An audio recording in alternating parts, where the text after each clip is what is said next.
പിന്നെ ചേട്ടന്റെ ഒരു രാഷ്ട്രീയ ചിന്താഗതിയായിട്ട് ഒത്തുചേരാത്ത ഒരു ക്യാരക്ടർ ആയിരിക്കും ആയിരിക്കും. ആ ഒരു ക്യാരക്ടർ. ആ, ആ. അപ്പം അങ്ങനെ ഒരു ക്യാരക്ടർ വരുമ്പോൾ അതിനോട് നോ പറയാനുള്ള ഒരു ഒന്നാമത്തെ കാര്യം എന്താണ് ഭയങ്കര സ്റ്റബേൺ ആയിട്ടുള്ള ഒരു പൊളിറ്റിക്കൽ ചിന്താഗതി വെച്ചുകൊണ്ട് നടക്കുന്ന ആളല്ലേ. ആളല്ല. പൊളിറ്റിക്സ് ഈസ് പൊളിറ്റിക്സ് അങ്ങനെ മനസ്സിലാക്കാൻ ശ്രമിക്കുന്ന ഒരാളാണ് ഞാൻ. ഉം, ഉം. അപ്പോൾ എനിക്ക് വരുന്ന കഥാപാത്രങ്ങൾക്ക് ഏത് രീതിയിലാണോ അവരുടെ ചിന്താഗതി പോകുന്നത് ആ ചിന്താഗതിയിലേക്ക് അപ്പോൾ എനിക്ക് പെട്ടെന്ന് കയറാനായിട്ട് പറ്റും. ഇപ്പം നമ്മൾ ഭയങ്കര സ്ട്രോങ് ആയിട്ടുള്ള ഒരു വെറുപ്പ് ഒരു പാർട്ടിയോടോ അല്ലെങ്കിൽ ഒരു പൊളിറ്റിക്കൽ ചിന്താഗതിയോടോ വെച്ചുകൊണ്ടിരുന്നു കഴിഞ്ഞാൽ നമുക്കൊരു കഥാപാത്രം ചെയ്യാൻ പാടായിരിക്കും. അപ്പം അതുകൊണ്ട് തന്നെ പല കാര്യങ്ങളിലും പല ചിന്താരീതികളിലും ന്യൂട്രൽ ആയിട്ടുള്ള ഒരു സ്റ്റാൻഡ് എടുക്കുക എന്നുള്ളതാണ് ഒരു ആക്ടറുടെ എനിക്കൊന്ന് ഐഡിയലായിട്ട് ഉള്ള ഒരു സംഭവം അതായിരിക്കും കുറച്ചുകൂടെ. ഉം. ആ അതുകൊണ്ടാണ് കഥാപാത്രം പല പല പല സംഭവം അതെന്ന് വെച്ചാൽ നമ്മൾ പൊളിറ്റിക്കൽ ആണെന്ന് ആളുകൾ അറിഞ്ഞു കഴിഞ്ഞാൽ അതിനെ ഒപ്പോസ് ചെയ്യുന്ന പൊളിറ്റിക്സിൽ വിശ്വസിക്കുന്ന ആൾക്കാർ നമ്മുടെ പടം കാണാൻ പഠിക്കും. അല്ലെങ്കിൽ നമ്മുടെ കഥാപാത്രത്തോട് ഇപ്പോൾ നമ്മൾ ചെയ്യുന്ന കഥാപാത്രത്തോട് ഒരു എമ്പതി ഡെവലപ്പ് ചെയ്യണമല്ലോ ഈ കാണുന്ന ആളുകൾ. എങ്കിൽ മാത്രമാണ് അവർക്ക് ആ കഥാപാത്രവും അയാളുടെ വികാരങ്ങളും കിട്ടുള്ളൂ. അപ്പോൾ സ്വാഭാവികമായിട്ടും നമുക്കൊരു ന്യൂട്രൽ പോയിന്റ് പിടിക്കുക അല്ലെങ്കിൽ ഈ കോൺട്രവേഴ്ഷ്യൽ ആയിട്ടുള്ള ചിന്താഗതികൾ ഒഴിവാക്കുകയാണ് നമ്മുടെ ക്രിയേറ്റീവ് ആയിട്ടുള്ള വളർച്ചയ്ക്ക് ഏറ്റവും നല്ലത്. ചേട്ടൻ ആക്ച്വലി റിയൽ ലൈഫിൽ എങ്ങനെയാണ് യൂഷ്വലി ചില്ലായിട്ടുള്ള ഒരാളാണോ കുറച്ച് റിസർവ്ഡ് ആയിട്ടുള്ള ഒരാളാണോ? ഭയങ്കര റിയൽ ലൈഫിലും ഓക്കെ ആണെന്ന് തോന്നുന്നു. എനിക്കറിയില്ല, അത് മറ്റുള്ളവരോട് ചോദിച്ചാലേ അറിയത്തുള്ളൂ. നമ്മൾ നോക്കുമ്പോൾ നമ്മൾ ഓക്കെ ആയിരിക്കുമല്ലോ, മറ്റുള്ളവർക്കായിരിക്കും നമുക്ക് ബുദ്ധിമുട്ട്. ഓക്കെ. അതായത് ഇപ്പം ഒരു ആക്ടർ എന്നുള്ള നിലയ്ക്ക് മറ്റുള്ളവരുടെ വികാരങ്ങൾ മനസ്സിലാക്കുകയും അവരുടെ ആവശ്യങ്ങൾ മനസ്സിലാക്കുക, പ്രത്യേകിച്ച് നമ്മുടെ കൂടെ ജീവിക്കുന്ന ആൾക്കാരുടെ ആവശ്യങ്ങൾ മനസ്സിലാക്കുകയും വിഷമങ്ങളും വേദനകളും മനസ്സിലാക്കുകയൊക്കെ ചെയ്യുന്നത് വലിയ കാര്യമാണ്. എന്ന് വെച്ചാൽ അങ്ങനെ ചെയ്യണം. പക്ഷെ പല സമയത്തും കൂടെ നിൽക്കുന്ന ആൾക്കാരുടെ ആവശ്യങ്ങളും വിഷമങ്ങളും മനസ്സിലാക്കാനായിട്ട് പറ്റാതാവുകയും വെറുതെ ഒരു ബന്ധമില്ലാതെ വഴി കൂടെ പോകുന്നവരുടെ പ്രശ്നങ്ങൾക്ക് വേണ്ടി വിഷമിക്കുകയൊക്കെ ചെയ്യുന്ന ഒരു പ്രത്യേകതരം മാനസികാവസ്ഥയ്ക്ക് അടിമയാണ് ഞാൻ. അത് കൊള്ളാം. ഞാൻ ഒന്നുകൂടെ പ്രോസസ് ചെയ്യാം എന്താണ് സംഭവിച്ചത്. അതൊരു പ്രത്യേക സൈക്കോളജിക്കൽ കണ്ടീഷനാണെന്നാണ് പലരും പറയുന്നത്, എനിക്കറിയില്ല. അപ്പം അങ്ങനെ ഒരു പ്രശ്നമുണ്ട്. ഇപ്പം ചേട്ടന് കൂടുതലും എന്താണ് ഇപ്പം എല്ലാവരും എടുത്തു പറയുന്ന ഒരു ക്യാരക്ടർ തന്നെയാണ് ഉള്ളൊഴിക്കലെ ക്യാരക്ടർ എന്ന് പറഞ്ഞാൽ. അതിനകത്തെ ക്യാരക്ടറിനോട് നമുക്ക് പല വികാരങ്ങൾ ആസ് ആൻ ഓഡിയൻസ് എനിക്കും പേഴ്സണലി തോന്നിയായിരുന്നു. ഞാൻ തിയേറ്ററിൽ പോയി കണ്ട സിനിമയാണ്, ഫസ്റ്റ് ഡേ തന്നെ പോയി കണ്ടതാണ്. അപ്പം എനിക്കും തോന്നിയ ഒരു വികാരമാണ്, അതായത് ഇദ്ദേഹത്തോട് ഒരു സിമ്പതിയാണ് ചില പോയിന്റിൽ തോന്നുന്നത്. ചില സമയത്ത് ഒരു എമ്പതി തോന്നും, ചില സമയത്ത് ഭയങ്കര ഒരു ദേഷ്യം തോന്നും, എന്ത് ചെയ്യാണ് ഇങ്ങനെ അങ്ങനെയൊക്കെ തോന്നും. അപ്പം പല ടൈപ്പ് ഓഫ് ഒരു മിക്സ്ഡ് ഇമോഷൻസ് ആണ് ഈ ഒരു പെർട്ടിക്കുലർ ക്യാരക്ടറിനോട് ആസ് ആൻ ഓഡിയൻസ് നമുക്കും തോന്നിയത്.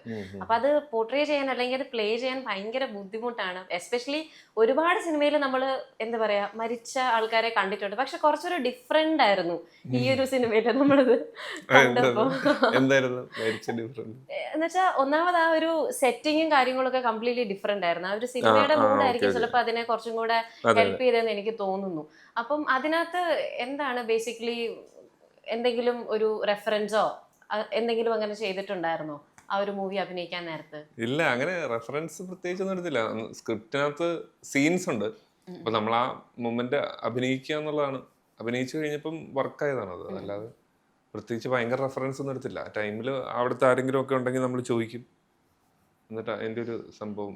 അപ്പം ഇതിന് കൃത്യം ഇന്ന രീതിയിൽ ഇന്നത് സംഭവിക്കുള്ളൂ എന്ന് ഒരു അസുഖത്തെ കുറിച്ച് നമുക്ക് പറയാൻ പറ്റില്ല, പ്രത്യേകിച്ച് ക്യാൻസറിനെ കുറിച്ചൊക്കെ. അപ്പൊ അത് ഏത് രീതിയിൽ വേണേലും ആവാം. അത് നമ്മുടെ ഒരു ക്രിയേറ്റിവിറ്റി, പിന്നെ ഏതായിരിക്കും കുറച്ചുകൂടെ സിനിമാറ്റിക് ആയി നിൽക്കുക എന്നുള്ളതും കൂടെ വിചാരിച്ചിട്ട് ചെയ്തതാണ്. ഭയങ്കര റെഫറൻസ് ഒന്നും എടുത്തിട്ടില്ല. നമ്മൾ ഒരുപാട് സിനിമകൾ കണ്ടിട്ടുണ്ടല്ലോ, അപ്പൊ അതിൽ നിന്നൊക്കെ ഏറ്റവും നന്നായിട്ട് തോന്നുന്നത്. ഓക്കെ. ചേട്ടൻ ഇങ്ങനെ റൈറ്റിങ്ങും ചേട്ടന് ഇഷ്ടമുള്ള ഒരു കാര്യം ആണെന്ന് കേട്ടിട്ടുണ്ട്. അപ്പം ആസ് എ എന്താ പറയാ ചില റൈറ്റേഴ്സിന് ഒരു പെർട്ടിക്കുലർ ജോണർ ആയിരിക്കും അവര് ഫോളോ ചെയ്യുന്നത്. ചേട്ടനെ സംബന്ധിച്ച് എന്തെങ്കിലും ഒരു ജോണർ? എനിക്ക് കുറച്ചൊരു സൈക്കോളജിക്കൽ ത്രില്ലറുകളോടാണ് ഒരു പ്രത്യേക താല്പര്യമുള്ളത്. എന്ന് വെച്ചാൽ ഞാൻ എഴുതി വരുമ്പോ എല്ലാം കുറച്ച് സൈക്കോളജിക്കലായി പോവാറുണ്ട്. ഒരു സൈക്കോ പരിപാടി മൊത്തത്തിൽ കിടപ്പുണ്ട്. ചേട്ടന്റെ പല കഥാപാത്രങ്ങളിലും അത് പ്രതിഫലിക്കുന്നു. എനിക്ക് തോന്നുന്നു ഇത് ഹെൽപ്പ് ചെയ്യുന്നുണ്ടോ അതിന്? അത് ചിലപ്പോ ഞാൻ സൈക്കോ ആയോണ്ടായിരിക്കും. Okay okay. അപ്പം എന്തെങ്കിലും ഉണ്ടോ ഇൻ സ്റ്റോക്ക് നമുക്ക് പ്രതീക്ഷിക്കാമോ as a writer, as a director? പ്രതീക്ഷിക്കുന്നതിന് തെറ്റില്ല, പക്ഷെ അത് എനിക്കറിയില്ല. അത് ഭയങ്കര ഡിഫിക്കൽട്ടാണ് എഴുതുക, ഡയറക്റ്റ് ചെയ്യുക എന്നൊക്കെ പറയുന്നത്. ആ ഒരു സ്റ്റേജിലേക്ക് എത്തുക, നമ്മളൊരു ആക്ടറെ കൺവിൻസ് ചെയ്യുക, എന്നിട്ട് അയാളെ വെച്ചിട്ട് സിനിമ ചെയ്യുക എന്നൊക്കെ പറയുന്നത്. അങ്ങനെ ഒരു സിനിമ ചെയ്യാൻ ആഗ്രഹം ഉണ്ടെങ്കിൽ ഏത് ആക്ടറിനെ വെച്ച് ചെയ്യണം, അങ്ങനെ എന്തെങ്കിലും ആഗ്രഹം ഉണ്ടോ? കുറെ ഉണ്ട്, കുറെ പേർക്ക്. അതിലൊരാൾ മൂന്നാല് പറയാൻ ബുദ്ധിമുട്ടില്ലെങ്കിൽ. എനിക്കറിയില്ല അത്.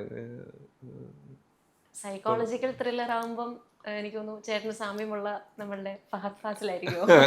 ഫഹദ് ഫാസിലിനെ വെച്ചിട്ട് അങ്ങനെയല്ല, അങ്ങനത്തെ ഒരു സൈക്കോളജിക്കൽ ത്രില്ലർ എന്ന് പറയുമ്പോൾ ഫഹദ് ഫാസിലിനെ വെക്കുമ്പോൾ തന്നെ അതിനകത്ത് എന്തോ ഒരു സംഭവം നമുക്ക് തോന്നും. പക്ഷെ അങ്ങനെയല്ല, അത് ഒരു എനിക്ക് DQനെ ദുൽഖർ ആ സീനൊക്കെ വെച്ച് ചെയ്താൽ കൊള്ളാവുന്നുണ്ടല്ലേ? Okay okay okay. ചേട്ടൻ ഇഷ്ടപ്പെട്ട ഒരു ആക്ടർ ഏതാ? ബെസ്റ്റ് ഒരു ഫേവറേറ്റ് ആയിട്ടുള്ള ഒരു ആക്ടർ? എല്ലാവരും ഇഷ്ടമാണ്. എല്ലാരും സൈക്കോളജിക്കൽ ദുൽഖർ സൽമാൻ, ആസിഫ് അലി അത്ര ഫേവറേറ്റ് ആയതുകൊണ്ടാണോ അവരോട് വർക്ക് ചെയ്യുന്നത്? അല്ലല്ല, കഥാപാത്രങ്ങൾക്ക് ചേരുന്നതുകൊണ്ടാണ്. Okay okay okay. അങ്ങനെ ഒരു കഥാപാത്രം ഉണ്ടെന്നല്ലേ? ശരിക്കും അല്ല, ഫേവറേറ്റ് അല്ലെന്നല്ല, എനിക്ക് എല്ലാവരും ഫേവറേറ്റ് ആണ്, മനസ്സിലായി. അതുകൊണ്ട്. Okay okay. അപ്പം ഒരു റൈറ്റർ ആയിട്ടാണോ അതോ ഡയറക്ടർ ആയിട്ടാണോ? ഡയറക്ടറായിട്ട് നിൽക്കാം. ഡയറക്ടർ.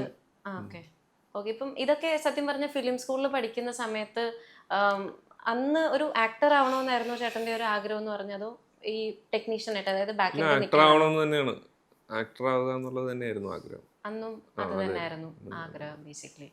Okay okay okay. അത് കാരണം ഇപ്പം ഫിലിം സ്കൂളിൽ നിന്ന് വന്നതുകൊണ്ട് ചോദിക്കാൻ, അതായത് അന്ന് ബേസിക്കലി അത് ഏതൊക്കെ രീതിയിലാണ് ഹെൽപ്പ് ചെയ്തിട്ടുണ്ടെന്ന് തോന്നിയിട്ടുള്ളത്? അതായത് എനിക്ക് ഭയങ്കരമായിട്ട് ഇഷ്ടപ്പെടുന്ന സിനിമകൾ എന്ന് വെച്ചാൽ shutter island, fight club, okay, അങ്ങനെയുള്ള സിനിമകളാണ്. ഇപ്പോൾ സ്പൈഡർമാൻ്റെ 1 ഫസ്റ്റ് പാർട്ട് നമ്മുടെ തുടക്കത്തിലുള്ള, പിന്നെ ജുറാസിക് പാർക്കിൻ്റെ ഫസ്റ്റ് പാർട്ട്. അപ്പോൾ അതിനകത്ത് ഈ പറയുന്ന പോലെ സിനിമ എന്നുള്ള നിലയ്ക്കുള്ള എല്ലാ എലമെൻസും ഉണ്ട്. ഇപ്പോൾ എൻ്റെ സ്ക്രിപ്റ്റ് ആണെങ്കിലും ഡിറക്ഷൻ ആണെങ്കിലും ആക്ടിങ് ആണെങ്കിലും എല്ലാം ഭയങ്കര എന്താണ്, ഒരു 100% കൺവിൻസിങ് ആണ്. അപ്പോൾ ഇപ്പം നമ്മൾ ആ പഴയ പടങ്ങൾ, ഇപ്പോൾ ചെറുപ്പത്തിലായിരിക്കുമല്ലോ നമ്മൾ ജുറാസിക് പാർക്കിൻ്റെ ഫസ്റ്റ് ഒക്കെ കണ്ടിട്ടുണ്ടാവുക. അപ്പോൾ ഞാനിപ്പോഴും ഓർക്കുന്നുണ്ട്, അത് TV കണ്ടിട്ട് പിന്നെ എനിക്ക് വീട്ടിൽ നിന്ന് പുറത്തിറങ്ങാൻ പേടിയായിരുന്നു. ഇനി എങ്ങാനും ജുറാസിക് അവിടെ എവിടെയെങ്കിലും ഉണ്ടെങ്കിലോ എന്നുള്ളൊരു. അപ്പോൾ ആ ഒരു എലമെന്റ്, അല്ലെങ്കിൽ ആ ഒരു കൺവിൻസിങ് എലമെന്റ് ഇപ്പോഴും നമ്മൾക്ക് ആ പടം കാണുമ്പോൾ കിട്ടുന്നുണ്ട്. ഇപ്പോൾ ടെക്നോളജി ഒന്നും ഇത്ര വളർന്നിട്ടില്ല, ഈ രീതിയിലല്ലായിരുന്നു അവർ സിനിമ ചെയ്തത്. അപ്പോൾ എന്തുകൊണ്ടോ അതിനകത്തൊക്കെ കുറേ മാജിക്കുകളുണ്ട്.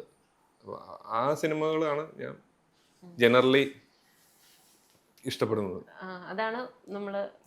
പിന്നെ ഒരുപാട് ക്ലാസിക് ഗംഭീരമായിട്ടുള്ള സിനിമകളുണ്ട്. ഞാൻ പെട്ടെന്ന് കൊമേഴ്ഷ്യലി, ഞാൻ കുറച്ചൊരു കൊമേഴ്ഷ്യലി ചിന്തിക്കുന്നതും കൂടെ ഒരാളാണ്.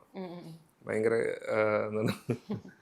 പെട്ടെന്ന് നമ്മളോട് ചോദിക്കുമ്പോൾ നമുക്ക് പെട്ടെന്ന് കുറച്ച് സിനിമകളൊക്കെ ഓർമ്മ വരും. കാരണം നമ്മൾ ഒരുപാട് സിനിമ നമ്മുടെ മനസ്സിൽ എപ്പോഴും കിടക്കുന്ന സിനിമകള്, ഷോഷാങ്ക് റിഡംപ്ഷൻ, ഓക്കെ, ഓക്കെ ഓക്കെ, പഞ്ചനായി.